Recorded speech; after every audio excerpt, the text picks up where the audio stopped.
Well, as there's a flurry of action when it leads up to the Congress presidential polls, the big question remains is that will it be Mr. Shashi Tharoor versus the others?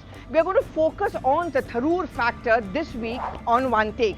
I'm Pallavi Ghosh and I'm asking this question is that can Shashi Tharoor emerge as the disruptor as far as the Congress presidential elections goes?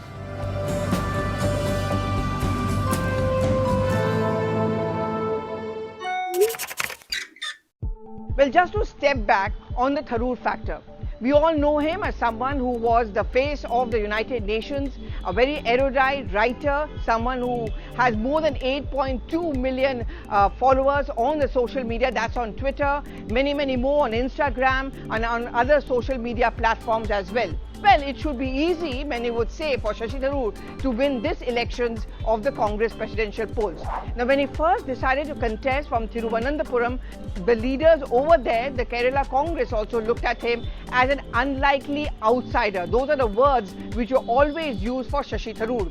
In fact, despite the fact that he has won from that constituency 3 times over, he is still looked upon as an outsider. So it came as no surprise when the Congress unit from Kerala said that they are not going to be supporting his candidature for the presidential post from the state, because he's never had his friends as far as his home state is concerned. They feel that he's not one among them. He's an outsider and an English speaker who doesn't even understand the nitty-gritty of the politics of his home state of Kerala.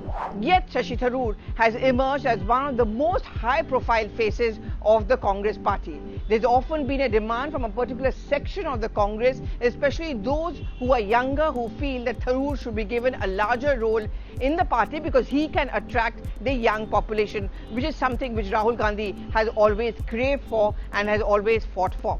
But Shashi Tharoor has often been mired in many controversies. I'm not only talking about the IPL controversy or that of the unfortunate death of his wife Sunanda Pushkar, but also his gift of the gab, the fact that his tweets have often landed him in trouble. Remember his cattle class tweet, where it seemed as derogatory towards those who would fly economy class on airlines, or putting up pictures with other women MPs and saying that who says that Parliament does not look attractive. It was considered to be misogynist and he had to explain himself. Also, he was often seen as being hatke from the official line of the Congress party, so much so he was often pulled up or reprimanded publicly by the Congress party officially. Now remember when Mahua Moitra got into trouble, for example, over her Ma Kali comment, Shashi Tharoor came forward to support his friend Mahua Moitra very much publicly, much to the disdain of many Congress leaders, not just from Bengal, but even elsewhere, who felt that TMC was actually emerging as their main political opponent and their contender. His friendship with many leaders across party lines and other political parties has often not gone down well with the Gandhis and also with the top Congress leadership as well. And therefore, there has been a reluctance on the part of these people to give Shashi Tharoor anything more important than what he already has, for example, chairmanship of a parliamentary committee or also as a part of the professional Congress organization, which he of course heads, and he plays a very important role in that. So how then can he really be a disruptor? Well, because the Congress party now has to think out of the box.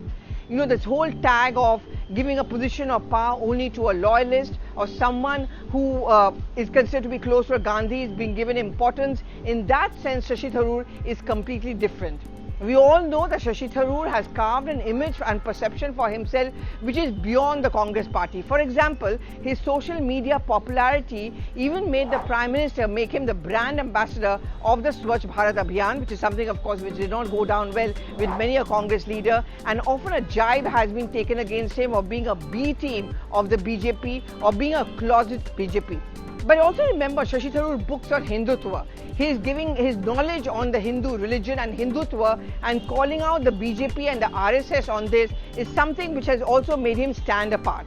And at a time when the Congress party is often criticized as being anti-Hindu or anti-nationalism, Shashi Tharoor, by his strong words against the British Raj, by his strong words on the Hindutva issue, has also carved a niche for himself.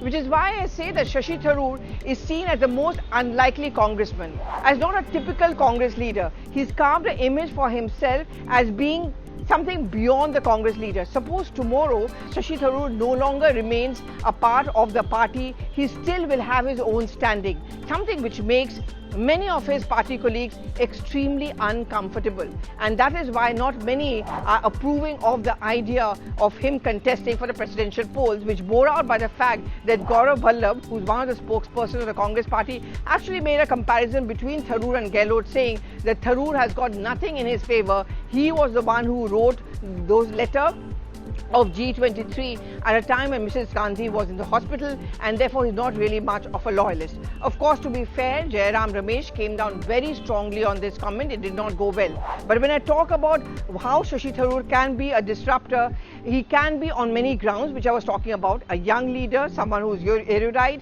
also someone who is seen as flying the flag of nationalism, the national spirit, and also that of Hindutva. And also you have someone who's completely different, someone who seems to be not towing the Congress line completely, someone who needs to be taking on the BJP, and that is something which may be the USP of Shashi Tharoor, and in that sense he can be a disruptor. But does the Congress party want that kind of a disruption? Will a Congress party be comfortable with someone like a Shashi Tharoor? And does Tharoor then have a future in a party which is still under the grips of the Gandhis, which is under the grips of what is called the Darbaris? And can Tharoor also carve a niche for himself? We also don't know whether he's actually going to get a ticket the next time round from the Congress party. It certainly is a tough place to be contesting elections from, with the BJP also inching into the urban vote bank of his constituency, which is Thiruvananthapuram. Do give in your reactions on the social media timeline. Do tell us whether Shashi Tharoor actually can change things for the Congress party as it faces itself for a tough election in 2024.